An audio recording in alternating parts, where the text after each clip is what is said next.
I'm Kier from In Defense Of, a fandom inclusion and community podcast that's part of the GonnaGeek network, just like the show you're checking out now. Shows on this network are individually owned, and the opinions expressed may not reflect others. Find other really interesting geeky shows at GonnaGeekNetwork.com.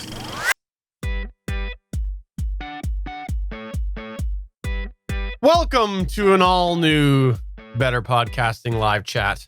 I am Stephen Jondrew, and I am here with SP. How's it going, SP? I'm doing just fine. Don't choke yourself with that cord, man. What are you How long talking is that? about? Like 50 feet? Is that cord 50 feet long? Something like that. For the audio listener, I have just wrapped my headphones cord all around me. I use the Shure SE215 in-ear monitors, and they have a stupidly short cord. They really do. It's absolutely ridiculous how short they are. I think they used to sell a longer one, but then they're like, people just use extensions, so I don't think they do anymore. So I have to use an extension, and my old extension died, and so I purchased a new extension, but I accidentally selected the wrong one on Amazon. You know how there's different options below sometimes for different lengths, and I selected the wrong one, so now I selected the one that's 150 feet long? Something like that. So now I've got a cord that I can wrap around myself. I see. You could use it as repelling cord when you're trying to escape a studio after recording. Totally. Yeah, we're here to talk some live chat. No, we're not talking live chat. We're live chatting about podcasting. If you haven't checked this out before, this is the spin-off show to Better Podcasting. And if you've been thinking about doing a spin-off podcast for your podcast, you should check out the latest episode of Better Podcasting over at betterpodcasting.com. It's episode number 232, where we talked about spin-off podcasts. That was a ton of fun, SP.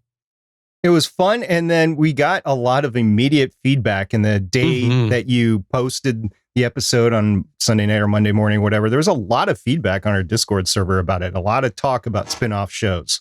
It's true. Hey, can I just take a little serious note here to acknowledge for a moment that we usually have a bump in chat room. Lots of people usually in the chat room checking us out live. And today we're recording this. There is very large weather events coming in right now. And I know at least one of our listeners said that they won't be checking us out because they have to board things up. And so if that is your area, I hope that things have stayed safe for you, and that you I'm hoping you've listened to this after the fact and you got through it relatively unscathed.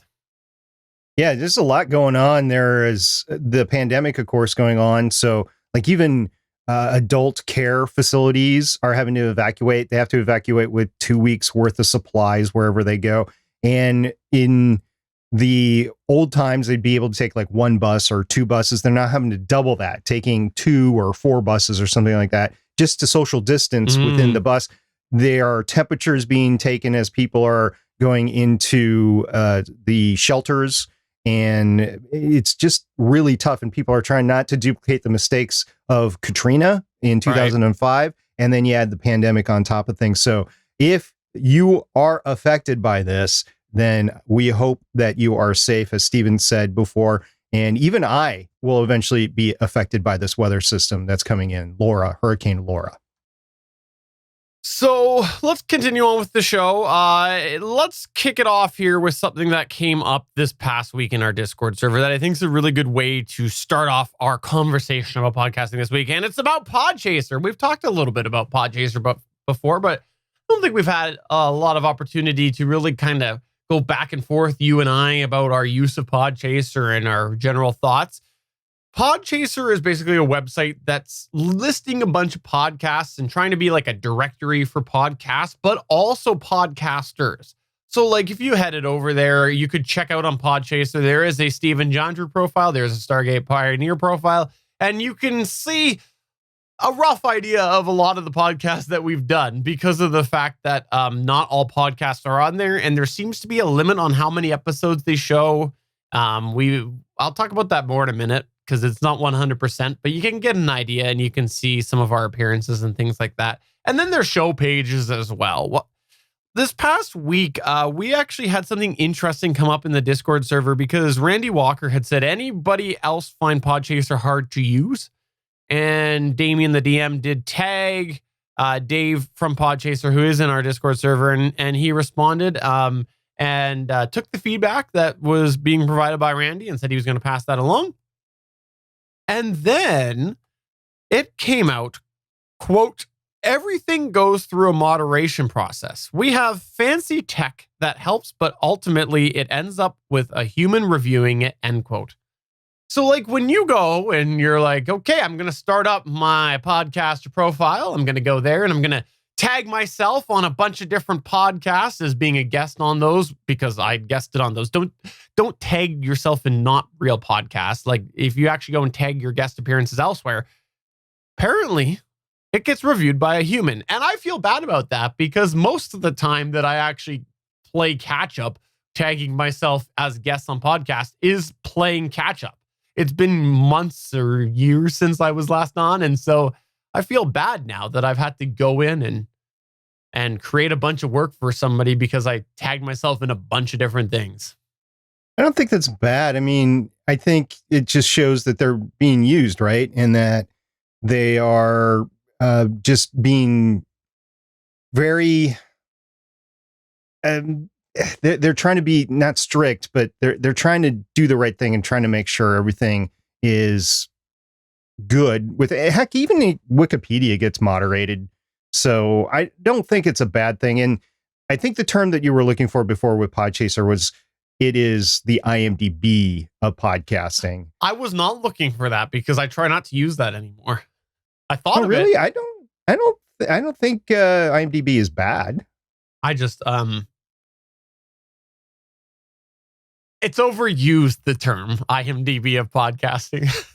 Oh, okay. So I don't want to contribute, but yes, no, that would summarize my thoughts. Okay. If you do want to talk to Dave about Podchaser or anything, go into our Discord server and you can go ahead and tag him with your message. Head to the Better Podcasting channel over at betterpodcasting.com/Discord. And you can tag Dave. I think it's Kine, Keine or Kane. Anyways, start typing at Dave and you'll see it show up, and tag him and ask him your question. I'm sure he'll respond. He's been great to anybody who has reached out to him. Yes, that is completely true. Stephen, good on you for on the fly fixing the live page, by the way. So anybody that's watching us, the live page is fixed. So go to the live page and you can get into our chat. It wasn't broken. I didn't fix anything. It's not. Apparently it was broken for one of our listeners. Oh, you know what? It still is. For the live, the people who aren't checking this out live, for some reason, the page that we usually post that schedules automatically did not go up. So maybe that's why the chat's not bumping tonight. That's my fault.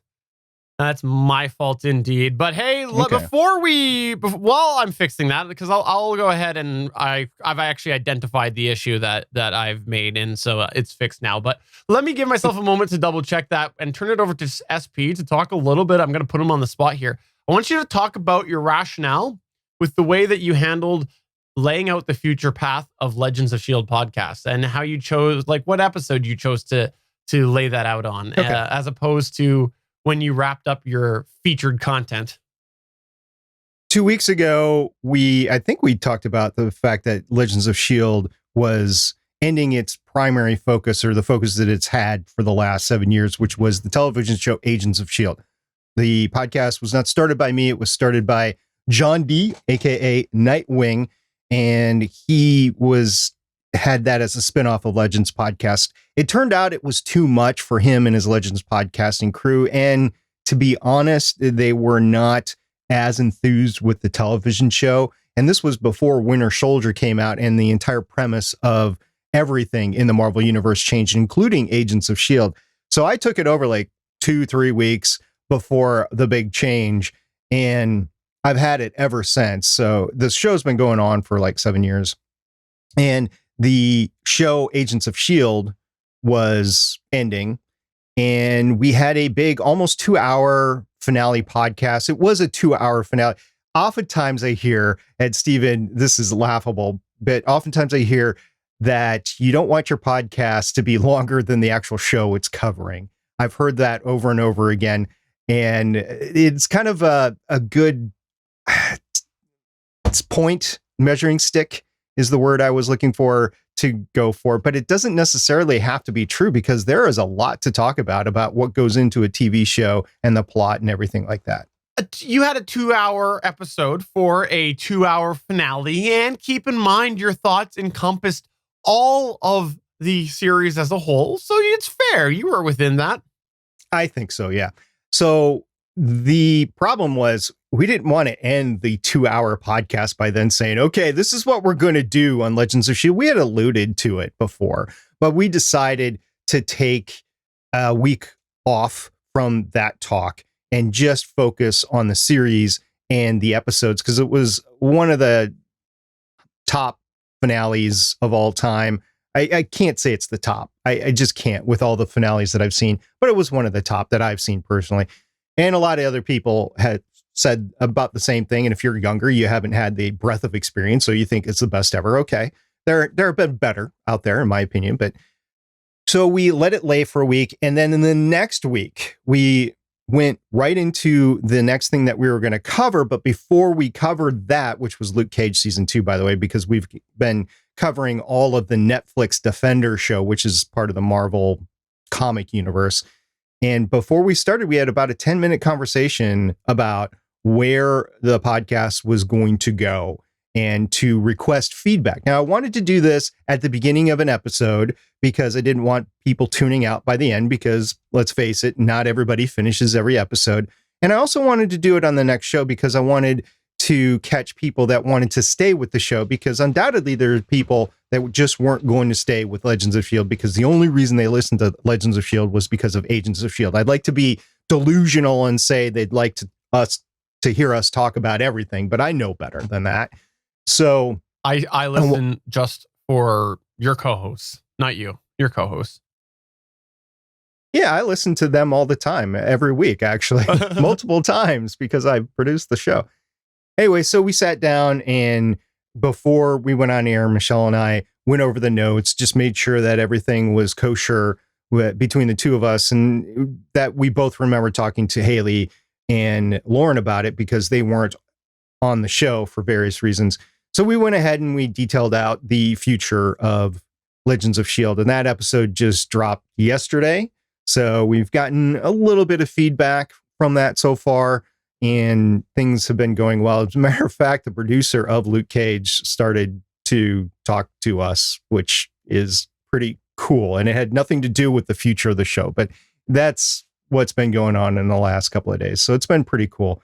Cheo Hodere Coker is his name, by the way. And he was a hip hop journalist, and then he went into Luke Cage. So, Stephen, you are enamored with the music of Luke Cage, so that's why. Yeah, Cheo. I love the music. One of the reasons I want to put you on the spot to talk a little bit about that, because I think a lot of people probably might have considered laying it out at the end of that episode where you stop talking about Agents of S.H.I.E.L.D. Like, basically, you've got a podcast, there's a certain topic that you're covering, and now that topic's over.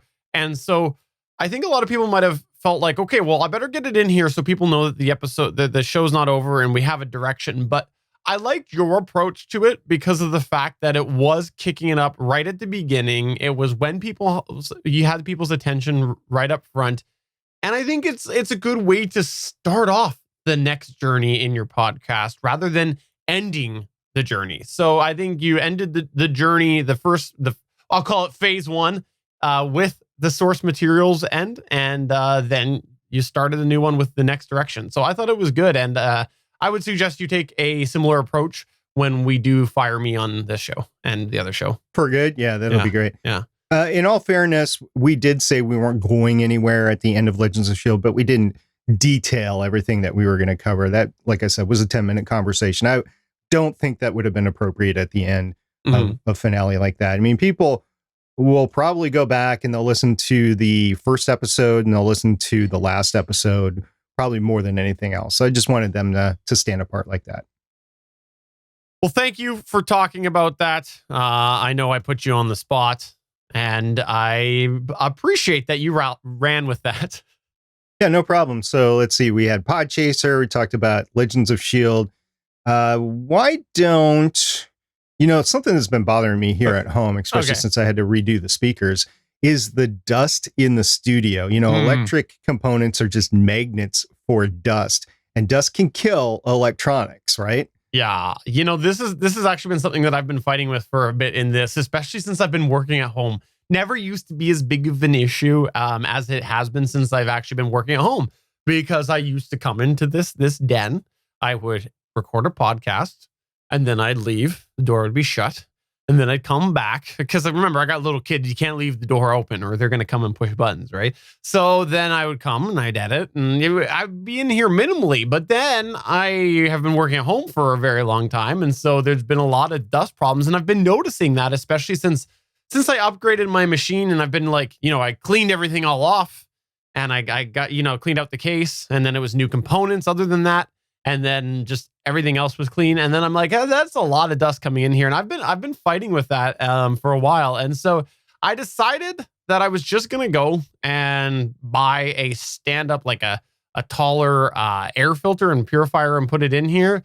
And I've already noticed the difference, because it's quite loud. So obviously I can't run it when I'm podcasting, but I've been in the habit of running it at like a reasonable level in the day. And then as I close the door at night, when I go to bed, I turn it on full, and I've been noticing quite a difference. And it kind of made me think, this is probably an essential I should have had all of these years, as I've been really expanding my audio gear and things like that, because you talked about it, getting dust into your audio mixer and your other gear. It probably is something more people should invest in when they do have several pieces of gear for podcasting, as well. If you have like a nice computer that has good intake and stuff, it can have a filter on it, but it's still going to get a lot of dust on it. So I think it's something that we might undervalue or underappreciate as a almost necessity of podcasting. It depends on how much gear you have. Like if you're just podcasting with a laptop and a Samsung Q2U, probably don't need an air filtration. There's other things that you need before that.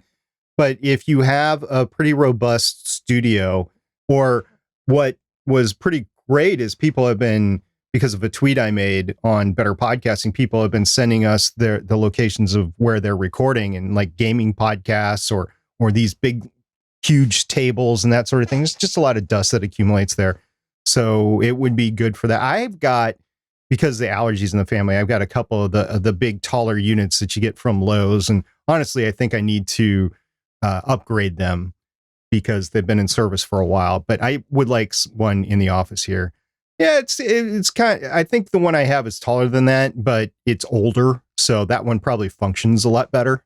Yeah, so. It's a good size for this room, and I think if you're going to pay attention to them, you definitely want to look for what the size rating is, because if you get one that's too small, it's not going to help. Not going to help at all. But I wanted to mention that because, like I said, I noticed quite the difference, and I keep thinking about all of the things that have got into all of my crevices. I mean, my equipment crevices.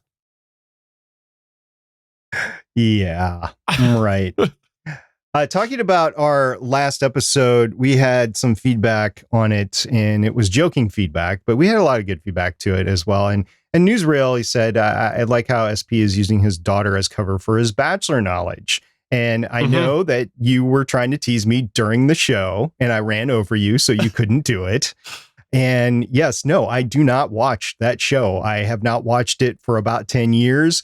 Behind the scenes, I have actually secondhand knowledge, talking to people that are involved with the show or right around the show. And no, I don't ever want to watch that show again. You're laying it on way too thick. You know, this is one of those cases where you're clearly lying because of how much you're explaining why you're not lying.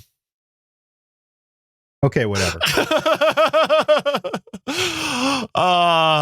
For the record, I'll back him up here. Usually we're recording during Bachelor time, I think.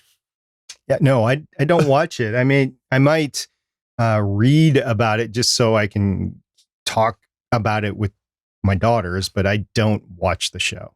Yeah, and that was Newsreel, by the way, that called you out on that. That was fantastic.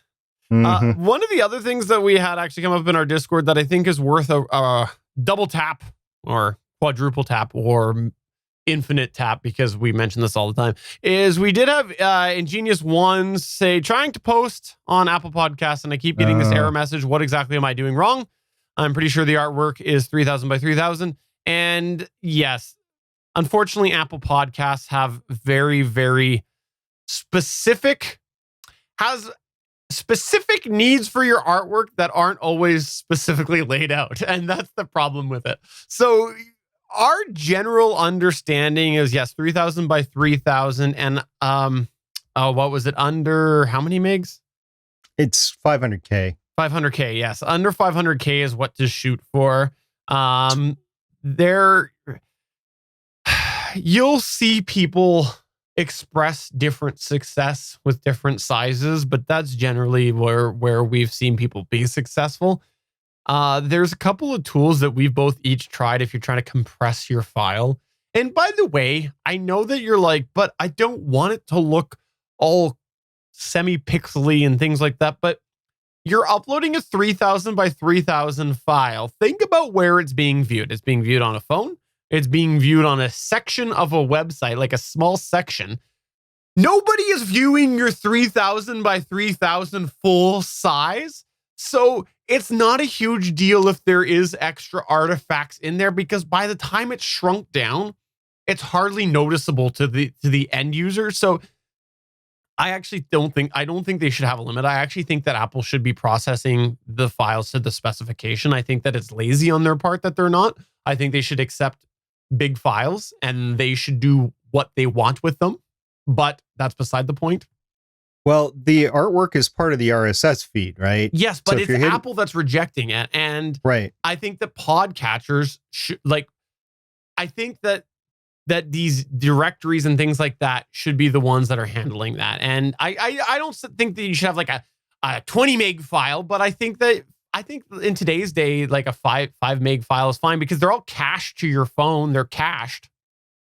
Well, once they're downloaded, yeah, but it's throughput of the RSS feed as it goes through. And Apple Podcast is one of those destinations that you talked about. But it's not downloaded every time your RSS feed's hit. Your artwork is not downloaded every time your RSS feed. The code for your RSS feed is hit. And whether something is actually pulling the data, like the links from there, like your file, is up to that individual podcatcher. And we know that often they're not, because how many times have we heard stories about people using an app somewhere that is downloading a podcast, and they're like, hey, as a podcaster comes out, they go, well, I got new artwork. And their audience goes, don't see it on mine.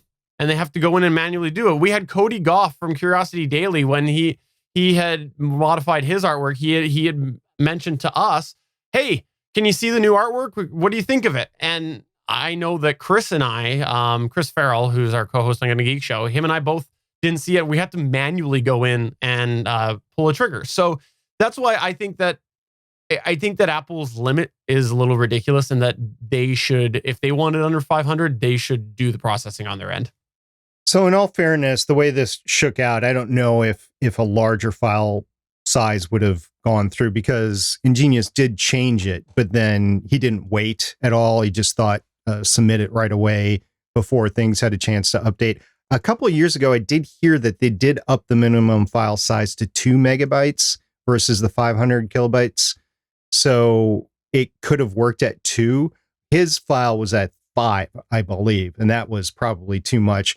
Like you said, in this day and age, maybe, but Apple is still saying no, it needs to be smaller. And I think a lot of podcatchers out there would be okay with it being smaller too.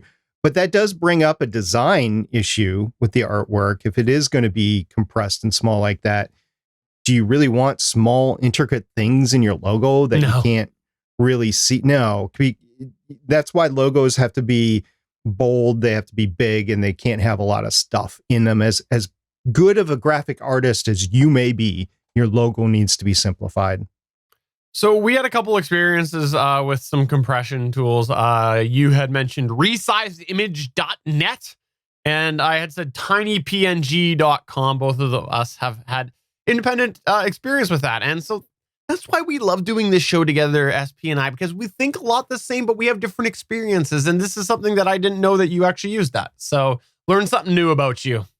Well, it's been a while, but yes, I have used it. And I've used it for more than just logos. I've used it for artwork that goes with social media posts on the website and stuff like that. So I have used it before. If I was more adept at a graphic designer program like Photoshop or anything else, I would have used that, but I'm not. So I just use a resizer. I'll go ahead and say it. I've had better success with more visually appealing compressed image out of tiny PNG than some of the options in Photoshop and even Affinity Designer, both of those. So it's interesting how compression works because different algorithms or whatever, I don't know what you call it. Maybe it's algorithms do different things. Bangs is he is in the chat, Bangs Nutty Bits, and he is confirming the fact that Apple Podcast is asking for something that's less than 500 KB even today. And I know that they had said, I guess maybe they alluded to it at an Apple conference at some point. It's so dumb. It's so dumb that they increase the size, but don't the dimensions, but don't increase their maximum file size. That's so dumb. Yeah, we're at a point where I don't think you can go any bigger than 3,000 by 3,000 and actually get something that's under 500 kilobits. Is kilobytes? Kilobytes. Yeah. So anyways, that's our little talk on that and my little semi-rant because it bugs me. Bugs me a lot. Yeah. Yeah. I'm a very angry individual, SP. I'm grumpy. Get off my porch. We're podcasters about the podcasting space. Of course, there's stuff that makes us angry just because we've been around it so much. We've been talking about it for so much and we just see stuff like, let's try to get how many subscribers we have. Oh, this question. Another perpetual question. I see this all the time on Reddit. Yeah, it was. You actually had a fun little conversation over on Reddit with somebody about this last past week. Someone was asking about how to check how many subscribers they had, and I thought that you did a good job of explaining. Can I quote you here, SP, or would you like to quote yourself? No, please go ahead and you can quote me. To add on to what /u/grit and hustle, which is a username on Reddit, said the number of subscribers is like Atlantis, the Holy Grail, Flight 19, MH370, Amelia Earhart, DB Cooper, and Noah's Ark all rolled into one. Everyone wants to find it, but it's just unobtainable to find out for sure. And then you had actually a big explanation about how your best bet is kind of to use a host provider that does IAB certified statistics, but also you mentioned the tip that we dropped a long time ago, way back in Better Podcasting Proper, about how we kind of keep track, and we think is a good method to get a rough idea of what your subscribers were. And I was surprised to say that you did pay $1 million to a podcast consultant. What? No, that wasn't your advice? No? No, okay. Never mind. I was just looking at my stats saying most of the downloads come within 2 days. Now it tails off from there. You'd still get more downloads as it goes on, but after 48 hours, it is kind of insignificant. And if somebody subscribed, they're probably going to open up whatever program or app, or it's just going to be automatic, especially on mobile devices nowadays. So those are going to automatically download within the first 2 days. And I say 2 days because it depends on when you drop it to when somebody actually opens up their device. But usually if it's a smartphone, if it's a tablet, they're going to open the device in 48 hours. And that is a good indicator. It is not the number of subscribers, but it's a good indicator about how many subscribers. There's a few other indicators as well. It's not the sole thing, but there is no way to get the total amount of subscribers that you have, even if a service like Apple Podcasts or Spotify tells you how many subscribers there are. I don't think you can believe it because it's on the subscriber end. It's not on the server end for the directory. I thought I could figure that out with FeedBurner. Sure. Go ahead. There's a subscriber number right on FeedBurner. Go ahead. Use that. Sure. Don't use FeedBurner. That was a joke. That was the low hanging fruit pot shot that I took at FeedBurner. I'm surprised it's still a lot. It is still around today. You could probably still use it to redirect your podcast RSS feed. Yeah, and the other thing that's I think interesting to consider is how split the metrics are becoming. Like objectively, with all of the different places, it's hard to consolidate all of those. And we've even seen that with some of the hosting platforms, is like they're still isolating Spotify separately and things like that. So it'd be like, you know what? I'm looking on Apple Podcasts to see how many subscribers that I've got. Wow, I got myself 100 subscribers. And I've completely forgot about Spotify. And if I was to open Spotify, I'd see I have 400 subscribers over there, right? Like you don't know. You don't know, and it's hard to consolidate. And neither Apple Podcasts or Spotify have signed up to the IAB Podcast Measurement Guidelines 2.0. They are not certified in that. So how can you tell about the unique listeners and the downloads and whatever that they give you? It's not certified. YouTube stats are the same way, by the way. They're overinflated. Absolutely. So if you got any thoughts on how you try to measure an approximate subscriber count, let us know. But yeah, we look at the first 48 hours of the downloads. 72 if I publish at 11:59 on a day. No, it's 48. It's 48. It's 48. It is not 72. No, it's 48. Okay, here's something I wanna lay out right now. If you watched a little bit after this show here 2 weeks ago, the Better Podcasting live chat, when we had finished recording, here's the thing. We go live, we record the show, and then there's a few minutes extra. That's a little bonus content for those who actually watched live. It's not long, but it's a little bit extra. And I did a little test with Xsplit because I had just upgraded to Xsplit 4.0. That's the video switching software that I use for this show. Because again, we have a full video companion for this in Better Podcasting Prime.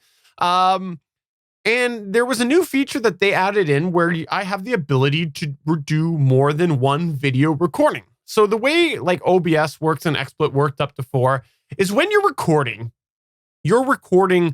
just one feed, what you are sending out to the internet or what you have decided to record locally. So like the split screen, I select when I want to show the split screen, or I select when I show just SP, and that's what I get. So the decision I make while I'm recording is what I get.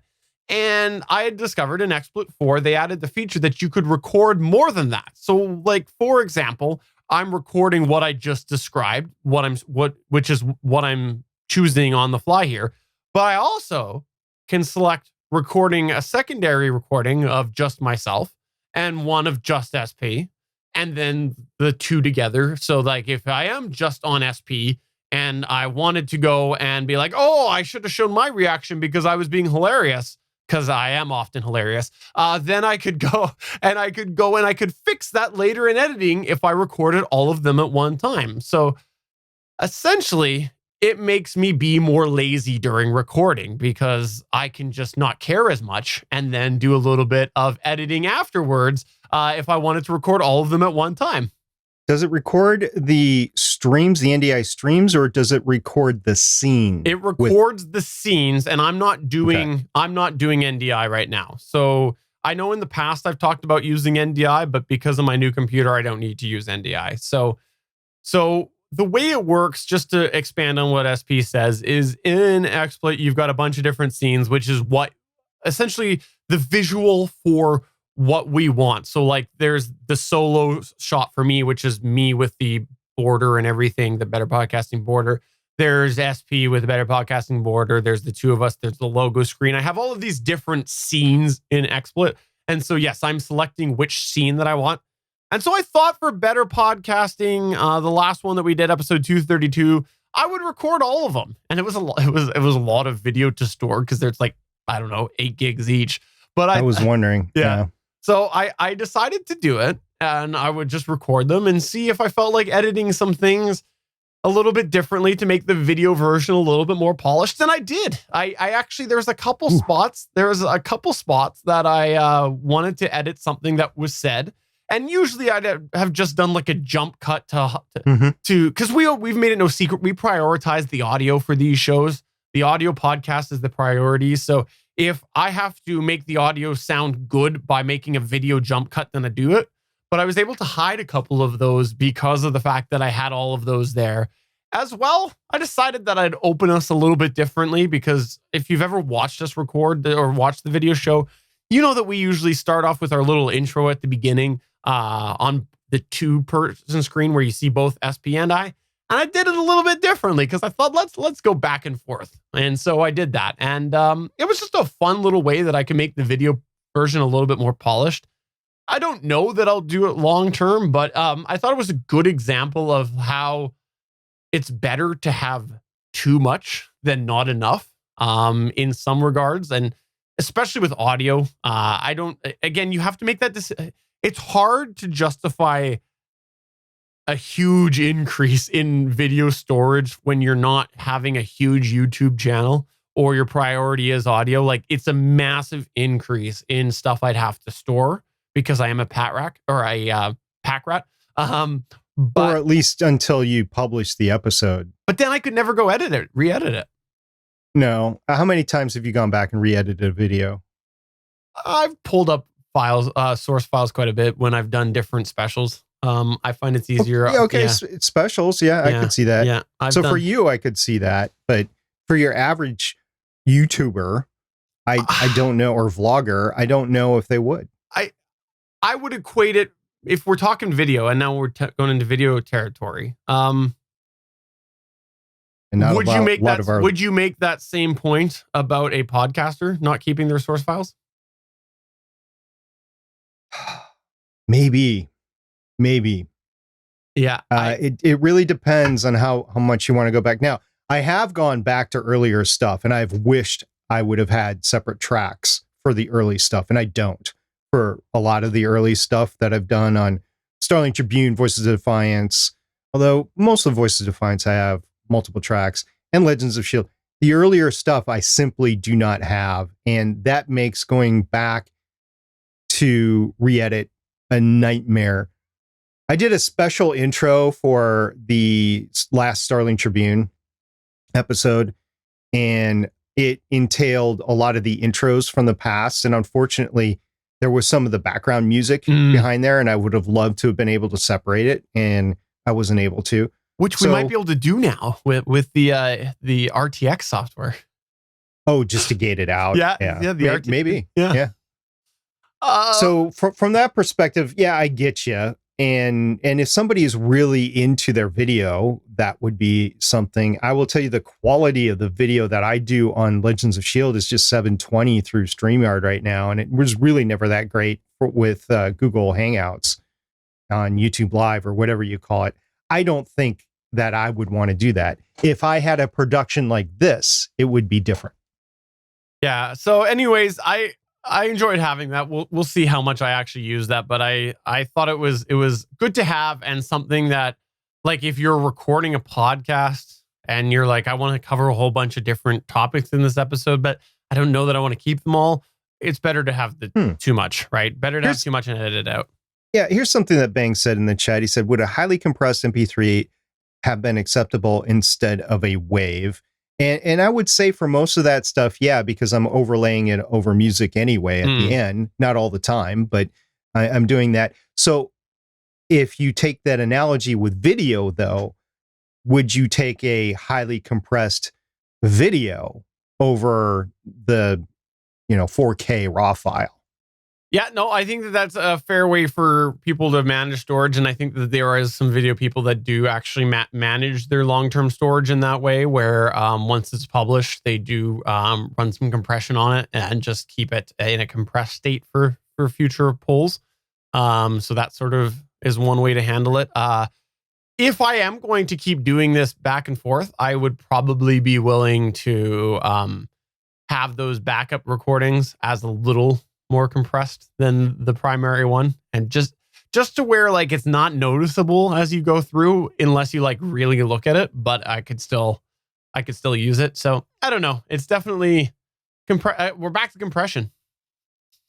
So along the lines of the fact that you have a new computer and you use this new capability to record multiple streams, I don't know if a lot of computers out there that can handle it. I think you have to have a higher end gaming computer with a graphics card in order to do it. Matter of fact, I think my computer might not be able to do that. I'm fine doing what we do. I'm fine doing what I do on Legends of S.H.I.E.L.D. right now. But if I stepped up my game, my 4 or 5-year-old computer, I would have to get a new one in order to do that. I'd have to get a new processor. I'd have to get a new graphics card, and I'd have to get more memory and faster memory than I have. Yeah, no, for sure. I definitely think that you would need a newer computer. I'm not sure where the limit would be because I wasn't taxing my system hard when I did that. So obviously that means that probably a processor or two lower than what I've got could be. But I think as far as podcasters go, it's really the video equivalent of multi-tracking your audio. That's what I was doing. And so it was kind of fun to have, but I don't know that I see the long-term gain for what we do other than in scenarios like when we're having an interview. An interview, I'll absolutely do it. I would love to have it every week on Legends of S.H.I.E.L.D. I would, because the edits that I have to do on that are just outrageous for what I do. Liberty Dude in the chat asked, is zipping a file still a thing? And yes, I've heard that people do zip files. We on the Better Podcasting circle of shows, which would include GonnaGeek, Legends of S.H.I.E.L.D., Starling Tribune, we have stored our audio files, at least in FLAC. So FLAC is a more file size friendly storage of uncompressed audio than WAVE is, but it's still a lot bigger than an MP3. But I know a lot of people out there do use zip files. And I ran into a conversation somewhere, I'm trying to remember where it was, and they were talking about file storage and having to buy cloud storage, because a lot of these laptops that kids these days get for college, they only have like 500 gigabytes of storage on board, and they're just made with the intention that you will use cloud storage. So they're all talking about how much cloud storage that they have to buy, what sort of cloud storage do they use, whether it's Dropbox, Google, Apple, whatever they're using some sort of cloud file storage. And I would say in a few years that will be as much or more than really what you get on your computer, what you're able to get on like computers like yours and mine. Mm-hmm. But we're still not there yet. I don't know if I would want to go to complete cloud storage with my stuff. Yeah. Hey, just to give you an idea, I took last night's episode of the official GonnaGeek show, and it's just to give you an idea on how already efficient formats can not always translate well for compression. It was 4.29. I don't know why it's so small, but the video file was 4.29 gigabytes. That was the MP4 file, and I zipped it to maximum using RAR. Take a guess at what it worked out to be. I want to say 800 megs. No, it worked out to be 4.29 gigabytes. Oh. There was no win. There was no win on it. That's funny. That's funny. So that 2-hour Legends of S.H.I.E.L.D., I remember that file was 18 gigabytes. But I export it in, so it's only recorded in 720, but I export it in 4K, 60 frames or 30 frames per second, because I'm playing a game with YouTube. YouTube makes video sharper the higher quality it is. So even though it's only 720. So dumb. Dumb. I don't know why they do that. It frustrates me too. See, Steven's mad again. Although it does take forever for that to process. And I don't know why. I don't know if it's how I'm exporting or because the views aren't there. I don't get thousands of views, so they just don't prioritize it or whatever. But it usually takes half a day to get 4K out. It'll get 320 right away and possibly 480. To get to 1080 will take a few hours, but to get to 4K, it almost takes half a day. Yeah, I know that from when I uploaded drone videos for my personal private use. FYI, legal disclaimer. To show your friends and family. Yep. Hey, also one other thing that I wanted to mention right now, on the last episode of the GonnaGeek Show, Better Podcasting, I mentioned that there is going to be a video on betterpodcasting.com about OBS Ninja. It's not up yet. I took vacation time again last week, and I tried to do family stuff and stay away from the computer as much as I could, and I was successful with that. So my apologies. I didn't get that together. It should be pretty easy for me to put together once I actually sit down. I think everybody will survive, at least for now, and we'll have to hit it again on the next Better Podcasting. Bangs in the chat is on this thing about hard drive storage, saying, remember when 500 gigabytes was huge? And then he went back to say, my first hard drive was 40 megabytes. And I think mine was 20. And then my second computer was like 40. It was just a couple of years apart in college. And yeah, that was some tough times back then when I started trying to store songs, or really for me, it was Fortran programs because I was doing rocket science with the stuff. But yeah, that limitation came up really quick. And I had, what were they called? Not the tape drives, but the big zip drives. What were they called? Zip drives, I think they were called. Yeah. Yeah. I still have the drive. I need to get rid of it. Oh, there was another, there was also a Spark drive. Did you ever hear the Spark drive? I did. Yeah. My ex-wife's computer had a tape backup drive. Oh. Okay. So while I was going on there, I also RAR'd the file. So I took WinRAR and I did a RAR. A little bit better. I got 4.28 gigabytes. So it's a good example because MP4, like, if done properly, people are going to kill me for saying this. MP4 is like an efficient codec, but people are going to be like, Steven, MP4 is the container. But anyways, just because I don't want to get into that, MP4 is a reasonable format, so you don't get a lot of gain from that, from compressing those. Yeah. And yes, go ahead and come to Discord, betterpodcasting.com/Discord, and say Steven, MP4 is the container. Just go ahead, do it. Well, Steven, I think that's my supper is waiting for me. So, and I'm hungry. All right. Well, that's fine because I gotta run out anyways a little bit later. But if you want to check out the full Better Podcasting show, please do it at betterpodcasting.com. But we'd love if you'd come by the live recordings. We do generally record every Tuesday at 5 p.m. Pacific. That's 8 p.m. Eastern over at Geeks.Live. If we're not recording the Better Podcasting live chat, this show, we're recording the other one, Better Podcasting Prime. This one here, as we've said many times, it's like you hear, it's raw, it's real. We're just talking podcasting. It's really a moment for SP to get his Steven fixation because he needs that. He needs his Steven fixation. That's why we've never met, is because I totally do not need a fixation of you at all. Keep you at country's length. That's right. Yes, we've never talked face to face, but I do know you smell terrific. So for episode number... SP's sniffing himself, by the way. But for episode number 13 of Better 15 of Better Podcasting Live Chat, I'm Steven Jondrew saying, I lost the document. I'm sorry. And I'm SP saying, I hope you guys are doing well. Come back in 2 weeks. Ask us some questions. We're here for you. See you guys later. Bye.